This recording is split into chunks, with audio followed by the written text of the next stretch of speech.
구약성경 역대상 21장에 보시면 다윗이 사탄의 충동으로 인구조사를 하는데 9개월 20일 동안 인구조사를 합니다.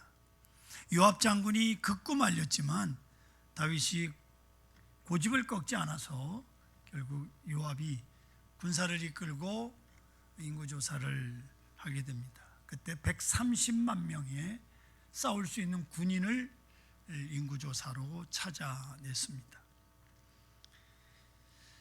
이것은 하나님 앞에 범죄였습니다. 전쟁은 하나님께 속한 것인데 자기를 위해서 싸워줄 군인을 찾는 다윗을 하나님께서 벌하시는데, 근데 범죄의 책임자가 다윗임에도 불구하고 하나님께서는 다윗을 긍휼히 여기시고 세 가지 징벌 중에 하나를 선택하라고 말씀을 하십니다. 7년 기근, 3개월 전쟁, 3일 전염병. 다윗이 깊이 회개하면서 그 중에 사람의 손이 아니라 여호와의 손에 빠질 징벌이 전염병임을 깨닫고 전염병을 달라고 그렇게 기도합니다. 비록 3일간의 전염병 기간이었지만 결국 7만 명이라고 하는 무고한 국민이 죽습니다. 왕이 잘못해서, 왕이 범죄했는데 죽기는 국민이 죽어요. 이후에 인류의 역사에 크고 작은 전염병들이 많았지만 1347년에 발생한 페스트로 인해서 유럽 인구의 3분의 1이 줄어드는 혹독한 질병이 있었습니다. 검은 물집이 생기면서 죽어가는 바람에 흑사병이라는 별명이 붙었습니다. 3년 동안 무려 2천만 명이라고 하는 희생자가 발생을 했어요. 그 후에 이 페스트가 200년 동안 재발을 계속했습니다. 200년. 중세 캐톨릭 교회의 권위가 무너지고 종교 개혁에 싹이 트는 결과를 가져온 겁니다. 그로부터 약 700여 년, 정확한 건 아닙니다. 600 몇십 년 되는데, 이 시점 1347년 이후로 세계는 코로나 재앙에 좀처럼 사라지지 않는 고통을 겪고 있습니다. 대한민국은 지금까지 2만 6천 명이 감염이 됐고 2만 9,531명의 사상자가 발생을 했는데, 이건 지난 금요일까지의 통계입니다. 토요일과 오늘 또 얼마나 많은 사람이 감염이 됐는지, 또 얼마나 많은 분들이 돌아가셨는지 그건 모릅니다. 전 세계적으로는 6억 3,763만 9,553명이 확진이 됐고 사망자는 661만 3,325명이 전 세계적으로 3년 동안 죽었습니다. 자, 여러분, 이런 상황 속에서 코로나는 어떤 모습으로 그치게 될까요? 언제 끝나게 될까요? 하나님 앞에서 이전과는 다른 신실한 신앙의 자녀들로 우리는 연단이 된 후에 이 코로나가 마치게 될 것입니다. 형식적으로 교회 나오던 사람들, 세속화된 현대 교회들, 하나님의 뜻을 거스린 자녀들의 회개를 받으시고서야 비로소 용서를 베풀어 주실 것입니다.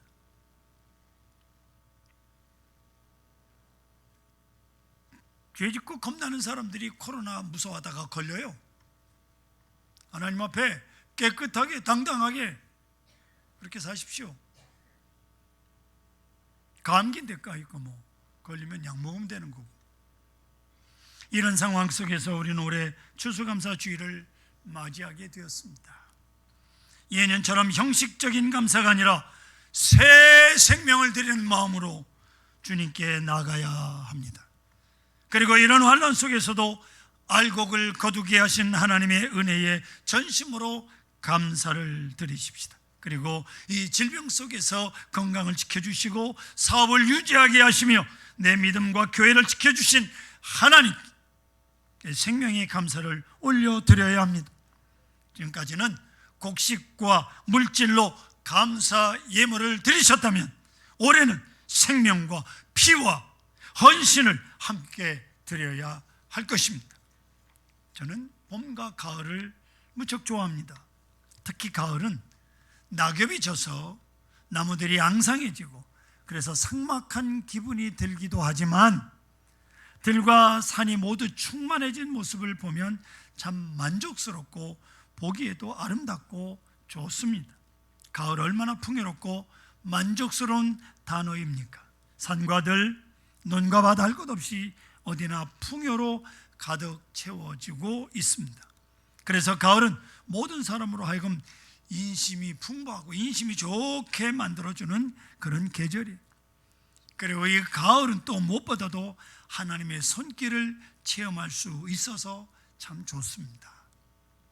온 들녘이 충만해진 모습을 보면 거기에서 우리는 인간을 먹이시고 입히시는 하나님의 섭리의 손길을 체험할 수 있습니다. 여러분, 자연이라고 해서 저절로 자연이 형성되는 것으로 생각하셔는 안 됩니다. 자연이라고 하지만 그 식물들은 모두가 저절로 자라서 열매 맺는 것이 아니에요.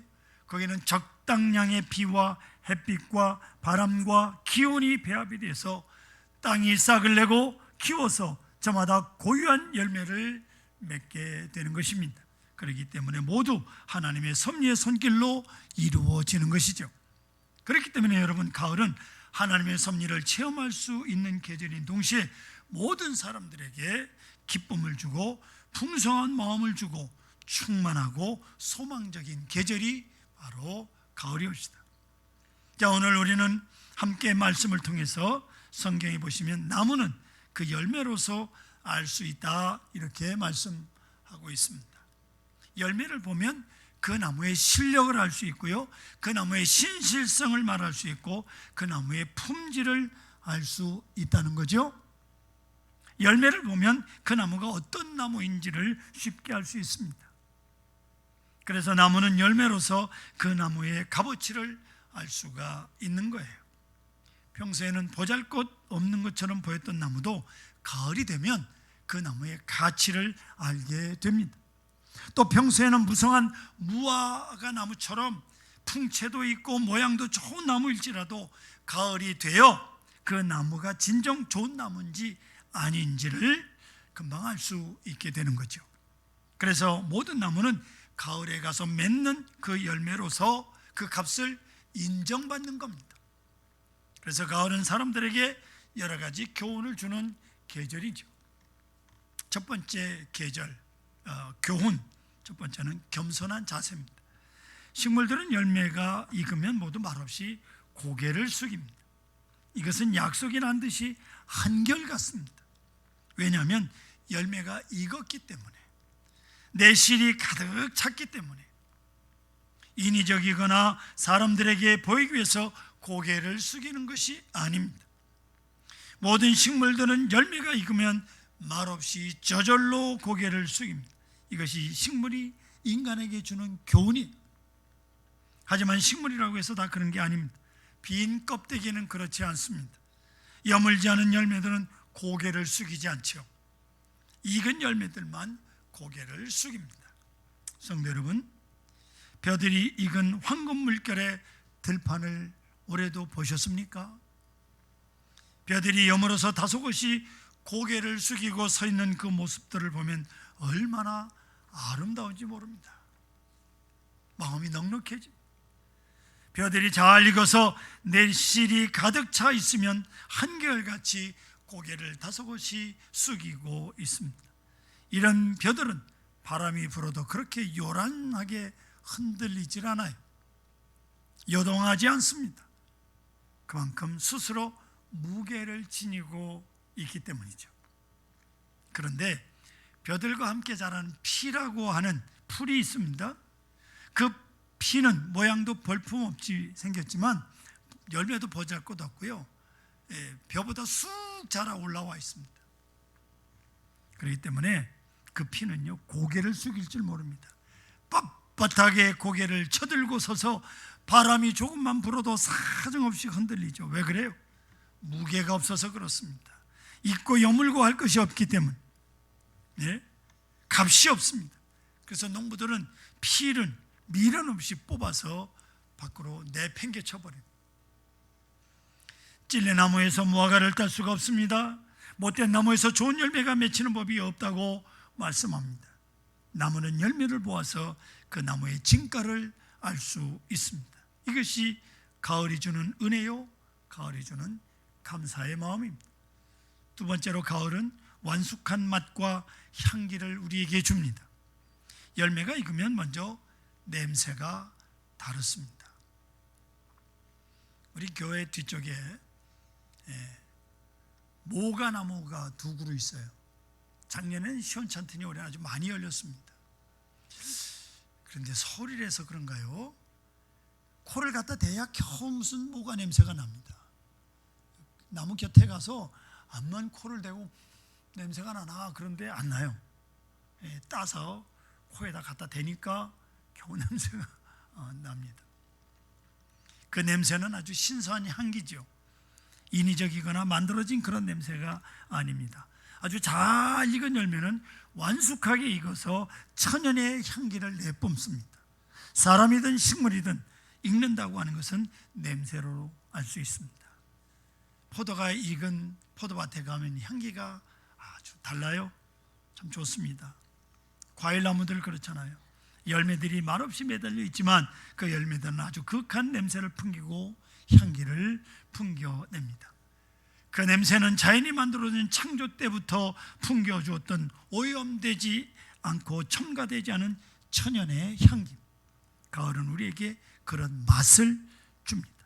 열매가 익는다고 하는 것은 이렇게 좋은 거예요. 성도 여러분, 감나무를 보신 적 있으십니까? 가을이 되면 잎이 다 떨어지고 감들만 나무에 다닥다닥 붙어 있습니다.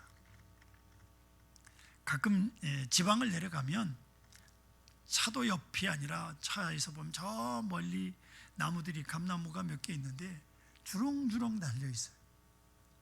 따질 않아. 딸 사람이 없어. 우리 교회 관리하시는 손종원 집사님 고향이 영동인데 지금 가면 뭐 한 500점은 딸 수 있는 감이 달려 있는데 못 따고, 어머니 아버지가 연세가 많으셔서 감 따고 싶은 사람들 공짜로 가서 따가십시오. 500점 이상을 딴, 그냥 달려 있는 거죠. 근데 그거 보십시오. 그 열매들이 얼마나 빛깔이 좋아요. 말빨갛게 익은 그 빛깔은 크레파스로 칠한 빛깔하고도 그 차원이 다릅니다. 그리고 푹 익은 그 모습에서 풍겨내는 냄새와 맛은 얼마나 감칠맛을 줍니까? 근데 그 감이 설 익었을 때는요, 떫고 역겨워서 먹을 수가 없지만 다 익어서 홍시가 된 후에 먹어보면 그 맛이 일품입니다. 잘 익은 홍시 제가 굉장히 좋아합니다. 사달라는 말이 아니에요. 제가 사 먹습니다. 사람도 이렇게 완숙해지면 그 모습에서 이와 같이 푹 익은 맛과 극한 향기가 나옵니다. 사람이 또 신앙으로 푹 익으면 그 사람에게서 신앙이 주는 맛과 향기가 있습니다. 우리는 그런 사람에게서 진정한 인간의 모습을 보게 되고 잘 조화된 신앙의 모습을 보게 되는 겁니다. 어느 아프리카에서 선교하시던 선교사님의 이야기를 들었습니다. 이 선교사님께서 선교지인 아프리카에서 같이 간 자녀들에게 음악 교육을 좀 시켜야 되겠는데 가르치기 위해서 음악 선생을 찾다가 어느 분을 만나서 이제 레슨을 부탁하게 됐다고 합니다. 그 음악 선생을 만났는데 그분이 그리스도인이었고, 그분을 찾아가서 이야기하는 중에 자기는 한국에서 온 선교사라고, 근데 우리 아이들 음악을 좀 가르치고 싶어서 선생님을 만나게 됐다. 그랬더니 그 음악 선생님이 그렇게 감격해 하시면서 내 평생에 가장 귀한 손님을 하나님께서 보내주셨다, 주셔서 만나게 되었다 하면서 그렇게 기뻐하시더랍니다. 그러면서 하나님께서 나에게 주신 이 달란트, 이것을 아이들에게 기쁨으로 가르쳐 주겠다고 하면서 레슨비를 한삭고 거절했다는 거예요. 그때 이 선교사님께서 그 음악 선생님의 얼굴을 보니까 그렇게 행복해하고 진정으로 기뻐하는 모습을 보셨다고 말씀을 하십니다. 뭐 아프리카 그러면 되게 얼굴이 검은 분들 아니겠습니까? 그런데 그 검은 얼굴에서 그렇게 행복하고 진정으로 기뻐하는 모습을, 말하자면 그것이 신앙인의 맛이요, 향기요, 푹 익은 맛이죠. 자기가 가지고 있는 달란트를 그렇게 소중하게 생각하고 그 달란트가 하나님을 위해서 사용되는 것을 그렇게 기뻐할 줄 안다고 하는 것은 그만큼 그가 신앙이 있다는 증거입니다. 신앙이 있다는 증거예요.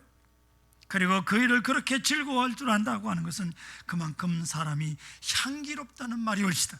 그런데 하나님이 주신 달란트를 상품화하고 매사를 돈으로 연관지으며 살아가는 요즘 사람들에게서 이런 기쁨과 향기가 과연 나타나겠습니까? 연예인들 중에 크리스찬들이 있습니다. 인순이라고 하는 가수가 교회를 다니는 모양이에요. 어느 교회 목사님이 초청해서 인순이, 그러면 사람들이 많이 올 거다, 노래도 듣고 신앙 간증도 듣겠다, 한번 오십시오 그랬더니 오래전 얘기입니다. 800만 원을 달라고 합니다. 10년도 더 된 얘기예요. 지금 아마 더 올랐을지도 모르죠. 하나님이 주신 건데 하나님의 영광을 위해서 써야지. 교회에서 주면 받고 안 주면 말고지.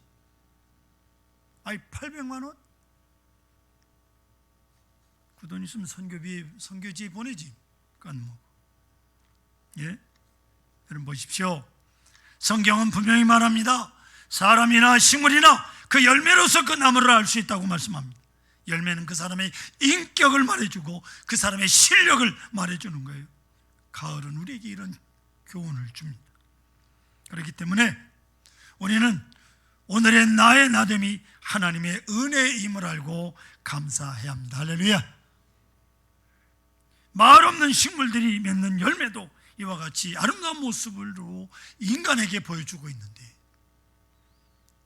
하물며 우리 인간들이 더 아름다운 신앙의 완숙한 맛을 세상에 보여줘야 됩니다.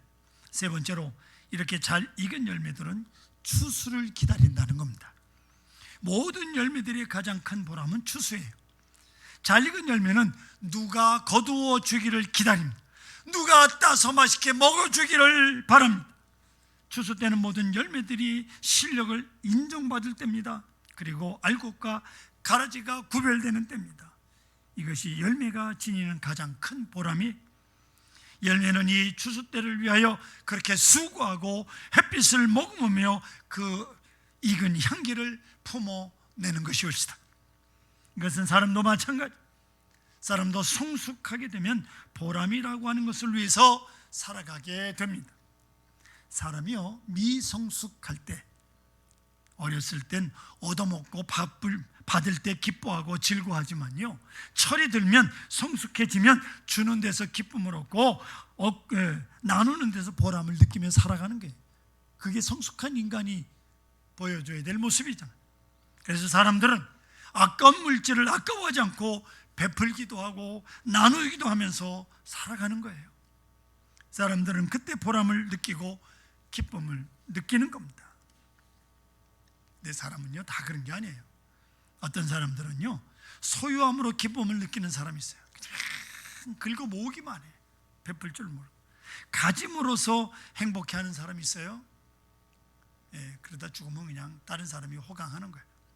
그렇지만 정말 믿음의 사람들, 어떤 사람들은 나누고 베푸는 데서 기쁨을 느끼고 기쁨을 찾고 행복을 느끼고 보람을 느끼는 사람이 있어요.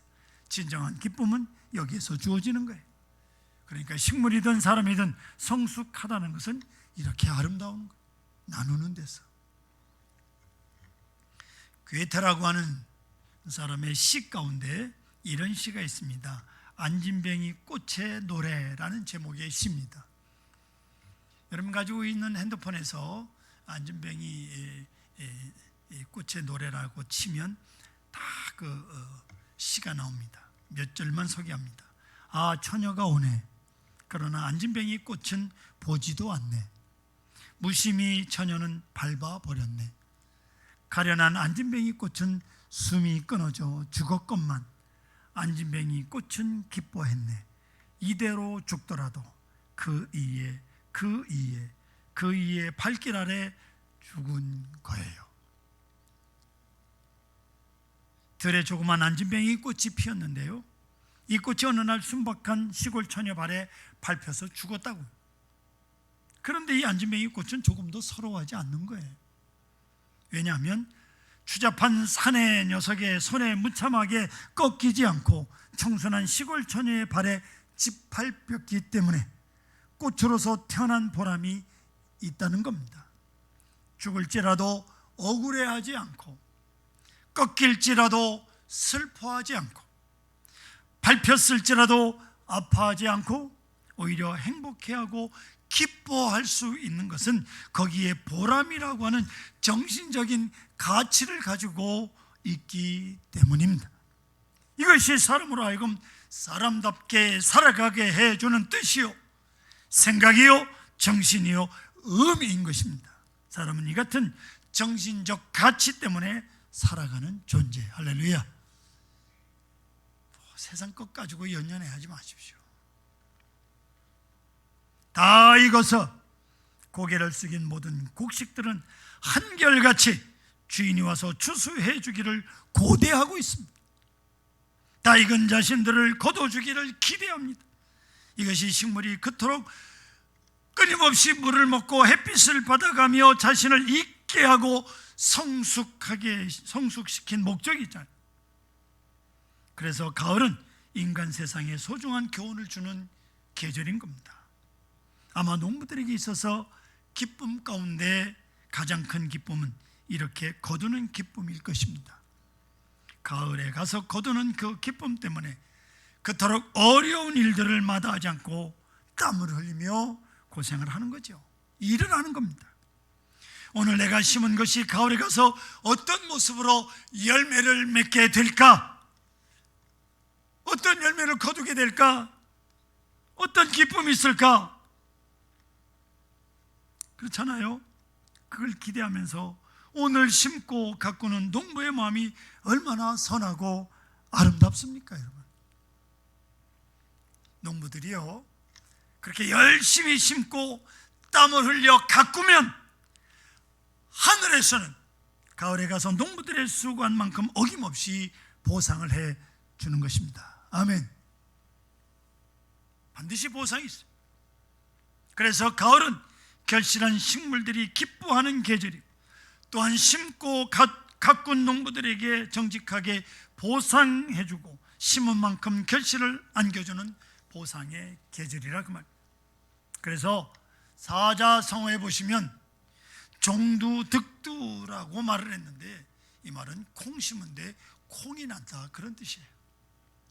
어렵게 얘기할 거 없이 콩 심어놓고 팥을 기다리면 안 되잖아요. 인생에는요, 하나의 분명한 인과응보의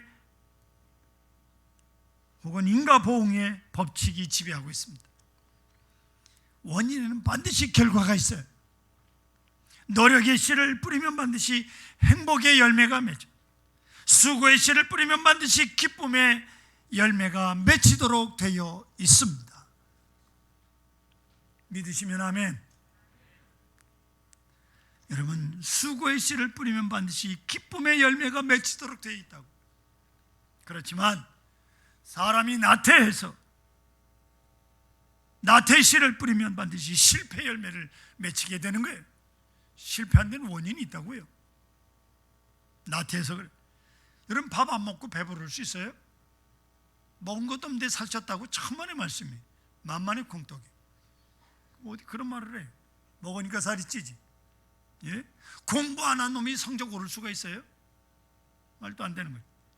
사람이 세상에서 타락하고 게으르면 결코 행복의 꽃은 피어나지 않습니다. 그래서 가을은 우리에게 많은 교훈을 주는 계절인데, 가을은 심은 사람만이 기쁨을 거두는 복이 있다는 것을 보여주는 계절이에요. 봄에 심은 게 있어야 가을에 거두잖아요. 그리고 노력한 사람만이 보람을 맛볼 수 있다는 것을 보여주는 계절이 가을이에요. 또한 가을은 좋은 열매 맺는 나무만이 그 존재의 값을 인정받는 계절입니다. 또한 가을은 좋은 열매 맺는 것뿐만 아니라, 이 좋은 열매뿐만 아니라 모든 나무들이 심판을 받는 계절이에요. 열매가 없는 나무는 심판받는 거예요. 예? 보잘것없는 열매를 맺은 나무는 한없이 부끄러움을 당하는 계절. 그래서 성경은 모든 나무는 열매로서 알 수 있다라고 말씀합니다. 이렇듯 가을은 철저하게 인과 보응의 계절, 확실한 계절, 인과응보의 계절. 말씀을 마치겠습니다. 사랑하는 성도 여러분, 이번 추수감사절 아침에 우리 자신의 모습을 한번 돌아보십시다. 지금 여러분은 얼마나 좋은 열매를 맺고 계십니까? 이 가을이 우리 인생의 종말의 때라면 여러분은 어떤 열매를 하나님 앞에 내놓을 수 있습니까? 가을은 결실의 계절이고 풍요의 계절이지만 아무나 결실하고 풍요로운 결실이 주어지는 것은 아닙니다. 심고 땀 흘리고 수고한 사람만이 풍요로운 결실이 주어지는 냉혹한 계절이, 그래서 이 가을은 풍요로운 계절이기도 하지만 심판의 계절이기도 합니다. 그동안 코로나 전염병 까닭에 마음껏 추수감사절을 드리지 못했습니다. 감사절의 음식을 즐겁게 나누지도 못했습니다. 이제 우리 모두 향기롭고 성숙한 열매를 내놓을 수 있는 우리 모두가 되시기를 간절히 소망합니다.